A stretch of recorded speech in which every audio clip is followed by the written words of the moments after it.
Hey guys, it's Miss Harrison. Today I'm going to teach you how to draw your very own Picasso face with crazy patterned hair. So, the first thing that you guys are going to be able to do is get these sheets that are going to be available to you on Canvas in a resources folder. These sheets are going to help you to think about how to draw certain parts of a Picasso drawing. These two are a roll of Picassos. So if you didn't feel like being super creative or you didn't know how to put things together, you can get a dice and you can roll. And you roll 7 times. And each time you roll, it brings you to a different thing to put on the face. There's 2 different ones here. They will both be available on Canvas. This is another one that's going to be available on Canvas. This is the Picasso face parts worksheet, and it just has certain parts of the face that can be done in different ways. So I'm going to use these and my own imagination to create my version of a Picasso drawing with crazy patterned hair. So I'm going to speed it up while I draw, and if I have anything to say, I will slow it down and you can listen to what I'm saying.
All right, so this is base drawing, and notice how I kind of sketched with my pencil to create lines that weren't completely solid.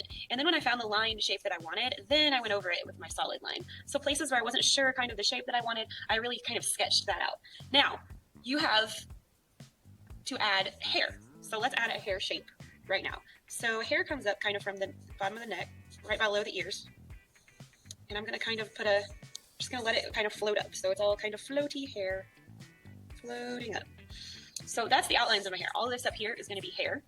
And we're gonna have 6 different sections that we break into different patterns. So I'm gonna make 6 different sections. That's 1. I am going to kind of create a hairline here for her. This can be 2. Go ahead and erase anything that overlaps. Make spot number 3. And then we have, let's see, 4. And then this one is 5. Let's give her a little hairline right here. Erase that. Now we're going to play with patterns. So there's a worksheet on Canvas for you to look at different kinds of patterns. And we're going to put different patterns in each of the hair sections. So I'm going to go ahead and speed up while I do that.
So I went ahead and I colored the picture that we just drew. And what I did was I used different coloring methods to make this have value, have depth, to look more three-dimensional and look more interesting. So I'm going to show you some coloring methods that you can use on your picture to make your picture look a little bit more interesting. So the first that I want to go through is just kind of general, how do we color with pencils and make things look nice. A lot of you guys, you take your pencil and you take the point of it and you kind of just color.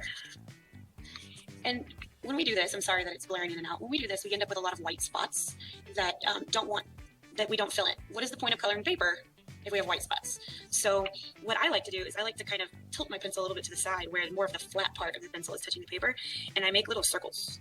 And I don't push any harder. I keep the same kind of pressure. I make little circles, and they kind of overlap each other. And because they overlap each other, they make a more smooth coloring. So we're not going to color like this. I know we feel like, oh, we're covering so much space. We're covering so much space, but it's got a different pressures in there, and it looks kind of like a mess. But if we color with our little circles, like this, guess what? We're not spending that much more time, but we are getting a smoother color. There's also something we do. We can color really light, but we can push really super hard. And this is a technique called burnishing. You're going to see that waxy layer of the pencil on top, but you're going to get a very smooth, solid color. Now, I like to burnish, but I also like to color light. So I kind of like to mix them. And you can see that here. You can see that I've done different pressures all over the place. I've done different pressures, and that is by creating a value scale with our colored pencil. So we start out pushing as hard as we can, and we lighten up our pressure as we go. So push really hard, lighten your pressure a little bit, keep going, lighten it up, lighten up your pressure, lighten up your pressure, lighten up your pressure, lighten up your pressure, keep it light, keep it light, keep it light, keep going. And you can see that you can get a really interesting depth of color by pressing hard and lightening up your pressure as you go. So go ahead and try some of that on your picture. Now, blending colors. This is one of the questions I get asked a lot. How do I make a sunset? Okay, sunset. On mine, I went kind of from the oranges at the bottom up into like yellows. So what I do is I'm actually going to use a red, orange, an orange, and a yellow. So I'm going to start with my red, orange, and I'm going to build my color up a little bit. Down here, I'm going to press a little harder, and I'm going to get lighter as I work my way up. Then I'm going to take my orange, and I'm going to kind of pick up right where the dark part of my red-orange left off. I'm going to start pressing really hard there with my orange and work my way up through that lighter part of the red-orange. And then I'm varying my pressure. I'm going to take my yellow. I'm going to do the same thing. Where I stopped pressing really hard with my orange is where I'm going to start pressing really hard with my yellow. Lighten up with yellow. And you can go until you get up and you can blend it out. You can always come in with orange and kind of lightly just blend it up into the yellow. Make sure that it really has a nice blend on it. So it's really not that hard. You just have to blend those colors together. Skin tone. Skin tone, I start with yellow. My pencils are flat, guys. I've filmed this about 15 times. For some reason, it keeps deleting my video. So what we're going to work on here is we're going to work on trying to get this thing to record videos correctly. Then I put a little bit of orange over it. Trying to blend these colors together. Then I can put a little bit of like a red-orange or a red over it. Oh, push really light. Don't push hard. Because in our skin, everybody kind of has a yellow, red, and an orange base to their skin before we start adding like a brown over it. And that brown is where we get that variation in skin tone. So if you're a darker person, you're going to have more of the brown. If you're a lighter person, you're going to have less of that brown and more of like a pink or a yellow shade to you. But we're all based in the same color scheme. It's just how dark does the brown in our skin get. That's called melanin, guys, if you didn't know. It's just a brown pigment. And if we're lighter, we have less of it. And if we're darker, we have more. So I put some brown on there. Now, if I wanted to leave it like this and say, like, this is the side of the face, I can add a shadow here by pushing down the side of that and then kind of getting lighter as I shade away from it. So you push hard. You're using that value scale in our pencil pressures.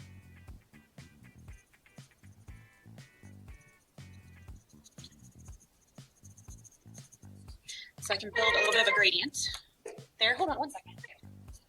Where was I when the phone rang? This is the beauty of trying to film things at school. Now, if I wanted to make this skin darker, I can take my brown and I can add more brown to the skin tone.